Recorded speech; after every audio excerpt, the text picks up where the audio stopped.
Welcome back. Well, now let's come to earnings. It was a weak show from Blue Star in the fourth quarter with a sharp fall in both projects and AC business with a sentiment hit due to COVID and the onset of rains. Will Q1 FY21 also be a washout? Let's ask Veer Advani, the Vice Chairman and Managing Director of Blue Star. Good morning, Veer. Thank you very much indeed for joining us. Come what may, if there's one thing I will not postpone, it will be an AC, because that's unbearable. I can postpone several other things, but it's not reflecting in the Q4 numbers. Just describe how the quarter was for you, especially March. Sure. Morning, Lata. Morning, Anuj. Thanks for having me. I can sum it up and say it was a very, very tough quarter. The numbers are evident. But let me go through them. Revenue dropped 19%, EBITDA dropped 66%, and our profit before tax dropped 84% to only 13 crores. So that's a big drop. You must be wondering what happened. So we were doing very well until the beginning of March. Actually, we were on track to do far better than last year. With the global pandemic moving into Europe and into the US by then, there was already some discomfort around the trade buying stock. So actually this problem started even ahead of the lockdown in India. By the time we got to the lockdown, of course, things had completely come to a grinding halt. Just to put it in perspective, we lost, in our estimate, about 600 crores of revenue in the month of March. That would have given us an additional profit of about 100 crores.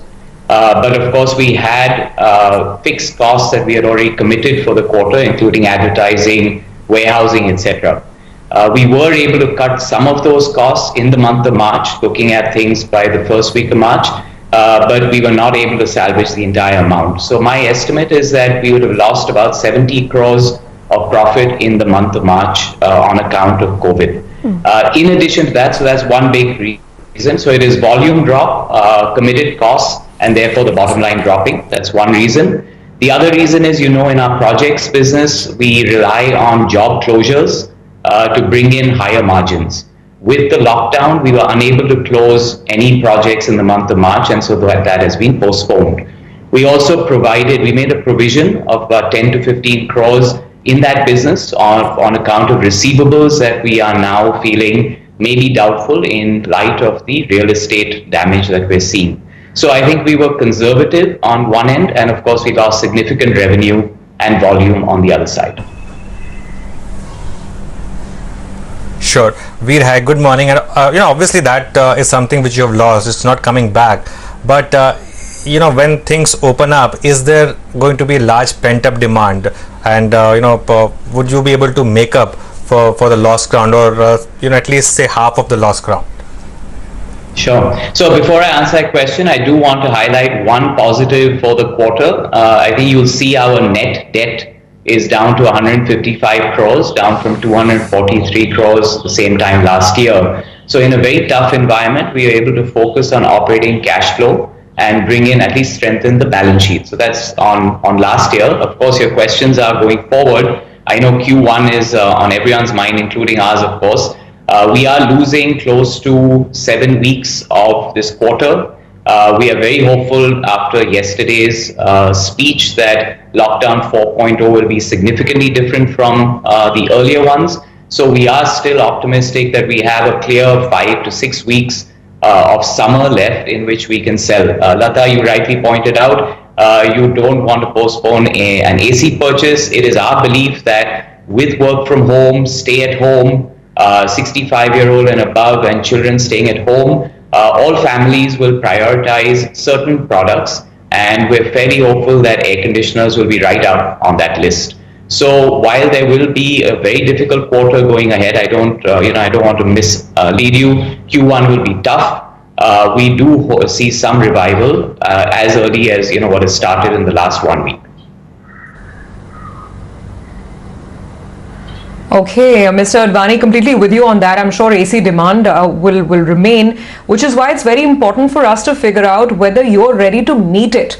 So, even in lockdown 3.0, there were certain relaxations given. Could you take advantage of any of that?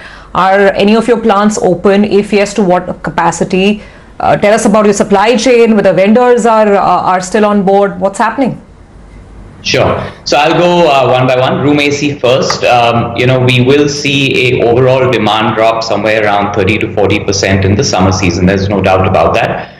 There is a fair amount of inventory already in the trade as well as with manufacturers, including our own. So opening up production plants, factories is not a big priority for us. We have some commitments for our export business, for which we've opened 2 factories, but for the domestic business, we have adequate product in the field to sell. Out of our 6,000 stores that we sell through, 3,000 are open as of yesterday. We actually have a digital platform now that we've already rolled out, where on a daily basis we're able to check how many of our points of sale are open, in which zone, their operating times, how much inventory they have at the store, in their own warehouse, and in a Blue Star warehouse proximate to that. So we are able to backfill in a just-in-time basis based on pickup in volume. The other thing you do know is that about 60 to 65% of our business is done in Tier 3, Tier 4, and Tier 5 markets. And definitely we've seen in the last 10 days a fair amount of opening up in those markets. I think obviously all of us sitting in Mumbai have a very different perspective than what is happening on the ground over there. We're also expecting e-commerce to open for non-essentials, and obviously you know that about 10% of last year's volumes were done through e-commerce. We're expecting that to go up significantly. Of course, we will see some margin pressure. There's no doubt about it. When you have inventory in the trade, this is what will happen. But we'll have to play that game, because as far as we're concerned, the main focus is on strengthening our balance sheet, managing it carefully, and ensuring that we get through this tough time.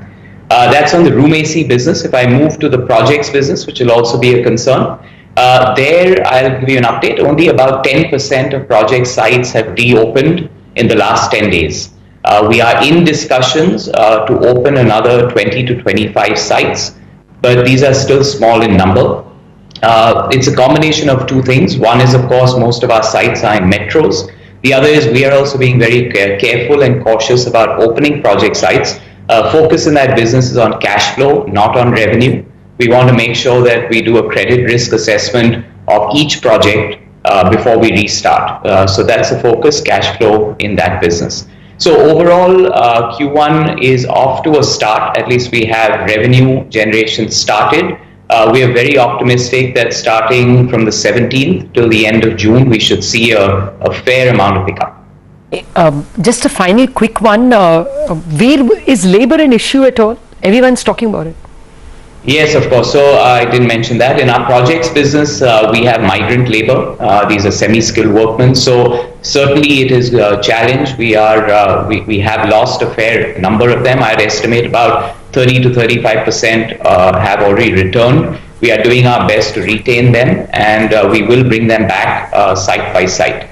So it is going to be a concern for most of the year. Okay. If you have a minute, I'd just like to talk about air conditioning and COVID, if that's all right with you. Sure, please go ahead. Yeah. So, there's been a lot of press and other talk about air conditioning and the COVID virus, and how air conditioning may be contributing to the propagation of the virus. So I thought I would just clear the air on that. All over the world, any research paper that you read will tell you that air conditioning is actually beneficial at times like these. The reason is that air conditioning maintains a temperature range and maintains a humidity range. Maintaining temperature and humidity for the body is a very essential part of fighting any virus.